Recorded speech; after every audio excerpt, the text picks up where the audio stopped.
he's a real load to handle. Lalo na nung nagkaka 3-point shot na siya nung the third time we played against him. We tried to zone their team.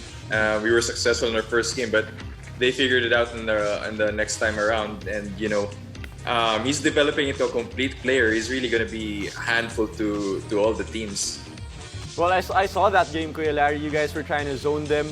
But then with Brandon Rosser, I think he got his rhythm when, he tried to go from outside to inside rather than just posting up everyone. He tried for those pick and rolls, and that's where he got all his highlight dunks. Oh yeah, absolutely. And Larry, when you look at Rosser, anong mabibigay mong scouting report to the teams that are going to try to stop him? Because once he has his head down and goes to the rim, it feels like he's impossible to stop.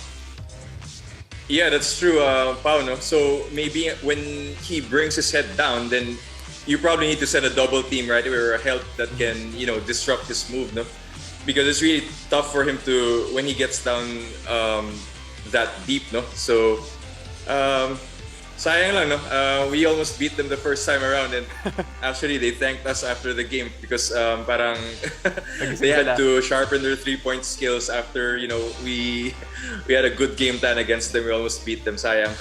Yep, you guys really challenged their outside shots there, Kuya Larry. But for the second hot take, actually, we have Manday versus anyone one-on-one. I mean, Manday was a revelation for the San Miguel team. He was a late-round draft pick, but now he's showing and making the most out of his opportunity here in the 3x3. What was your experience guarding Jeff Manday one-on-one in a 3x3 style of play? Oh, first of all, we had a wrong game plan when we first played against him because we all thought that he couldn't shoot.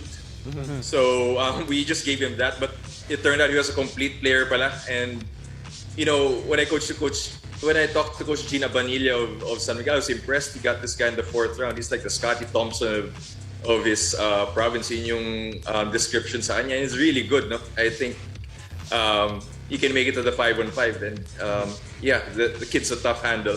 Yeah, looking at yung si Jeff Manday, what do you feel is the biggest strength that he has? Kasi a lot of people would say, okay, yung shooting niya from beyond the arc is start to get on point, yung handles niya going in, but then he also has underrated playmaking. Para sa'yo, what's his biggest strength? He's got great breakdown skills, man. I mean, parang, I don't know if nag-go-on lalaro sila ni Terrence Romeo sa practice, but he's really sharp there and left and right. We tried to send him one side, pero he got all the answers. Yep, I'm sure he works on that. He's a great young guy, a lot of potential. But for our third hot take, we have the Limitless App Masters versus Expectations. They won 2 legs already here in the PBA 3x3 tournament. What do you think's working for them right now, Kuya Larry? Well, I'm friends with their manager, Paolo Bugia, and they give a really good bonus to them when they won that leg. So, ayun pala yung motivation. Sagot eh. I mean, that's great motivation for them. I think they got a double for that leg that they won. So, ayun, they have motivation. They got skills. They're big. They're tough. They're they're developing 3-point shots. So, probably they can win it all in the grand finals.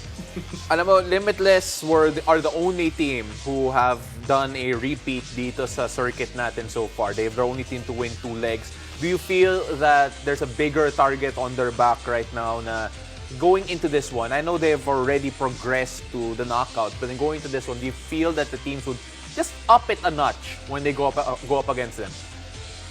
Definitely. I mean, that grand finals, that's for all the marbles. I mean, Meralco's been tough, and I know Tonino and how they practice, how they really want this whole thing badly. So yeah, it's difficult. It's difficult to stay on top, right? For any team. So lalo na back-to-back champions na sila for consecutive legs. So yeah, gonna be harder for them.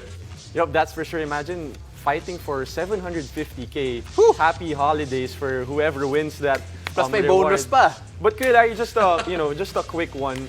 For you, what's the main difference between 5-on-5 and 3x3? You were effective in both kinds of play. But what do you think is the real difference? Oh, siguro it's just the relentless non-stop action. And siguro for me, no, I really had to plan my energy management. Grabe. I mean, the demand for this tournament, ibang klase. Hindi siya basta magpapakita ka na lang. I mean, you have to plan your place, you have to plan your routes para meron ka pang energy for the next leg. I mean, it's tough, but it's challenging, it's fun. There's so much freedom, and it's just four of you relying on each other, and it's so fulfilling when you beat when you're the underdog and then you beat a top team. Yeah. Parang ang sarap manalo sa tournament na to.